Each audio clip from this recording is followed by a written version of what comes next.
Ведь не секрет, что очень много людей, которые, например, высказывают такую точку зрения. Особо заморачиваться на национальной истории не надо. Не надо носить папаху, надо одеть одежду, которую носят там в Катаре или в Саудовской Аравии. Что часто я могу слышать от людей, кавказцев, которые говорят, мне не нужен мой национальный язык, я лучше арабский выучу. При этом ты выступаешь часто им как оппонентом. Ты носишь папаху, ты одеваешься, традиционную астинскую одежду носишь, да?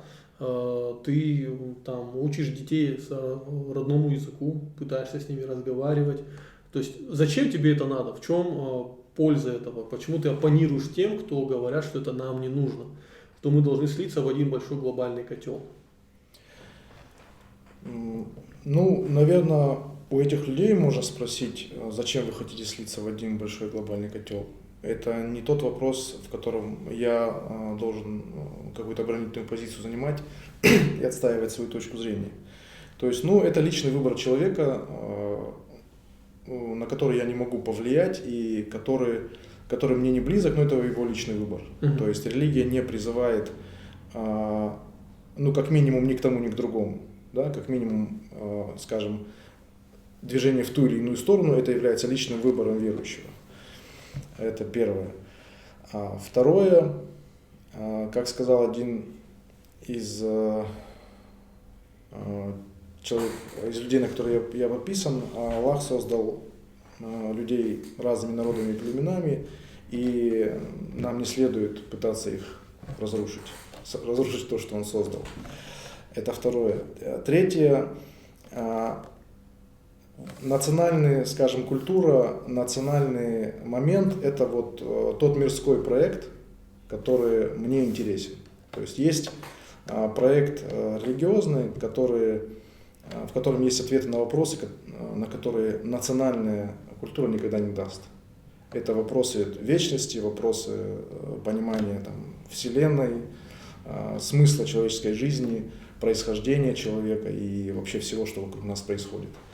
А национальное – это тот мирской проект, который мне максимально интересен. То есть это не бизнес, это не экономика, это вот та земля, на которой я родился, тот язык, на котором я говорю, и тот язык, на котором в Цауфандей будут говорить мои дети. Ну, такой момент. Мы же с тобой, ты часто в своем блоге, Валихан Зинат, в Телеграме, кстати, подписывайтесь, ты писал о том, что наша культура астинская, она очень хорошо ложится под современную экономическую базу. Здоровый индивидуализм, здоровая конкуренция, развитие адекватного капитализма. То есть ты часто проводил параллели с экономикой. Я говорил о том, что в России быть индивидуалистом – это самоубийство. Это глупость, это бессмыслица, это самоубийство. Люди, которые говорят, что вот есть общество индивидуальные, индивидуалистического сценария, скажем так, а все, что родоплеменное, хионистическое, это все проблемно, и это все не будет как следует способствовать развитию. Эти люди,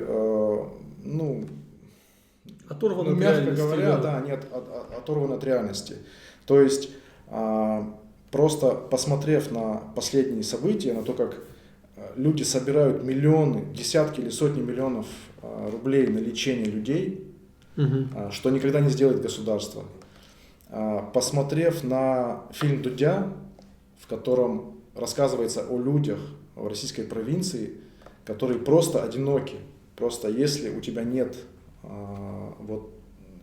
родственников, друзей, соседей, которые не дадут тебе погрузиться в такую пучину, в России это просто самоубийство. И в этих условиях национальная культура, этот коллективизм, это взаимопомощь, это нахождение горизонтальных связей, оно, конечно же, экономически выгодно.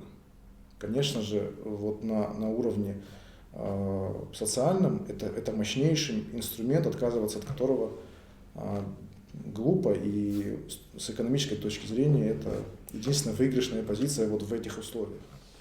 Алихан не раз в своем блоге писал, что теорию закрытого социального капитала Что астинский хионизм – это единственное, что спасает нас от российского правового беспредела. Это заменитель накопительного страхования, пенсионной системы, медицинского страхования, иногда правоохранительной системы.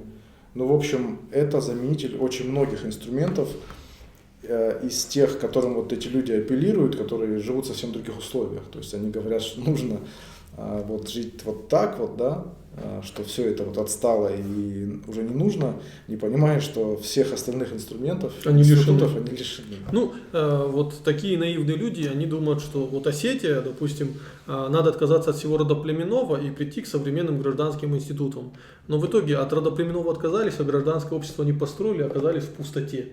В этих условиях надо бежать к тому, что ближе. И, естественно, астинский хионизм, вот эти родственные связи, они единственное, что может вас спасти от беспредела, от плохой экономической ситуации. И Алихан один из своих постов закончил очень прекрасной фразой: идите и сделайте вклад в свой социальный капитал, навестите своих родственников, сходите к ним в гости или пригласите их к себе в гости. Да. Это очень важный совет.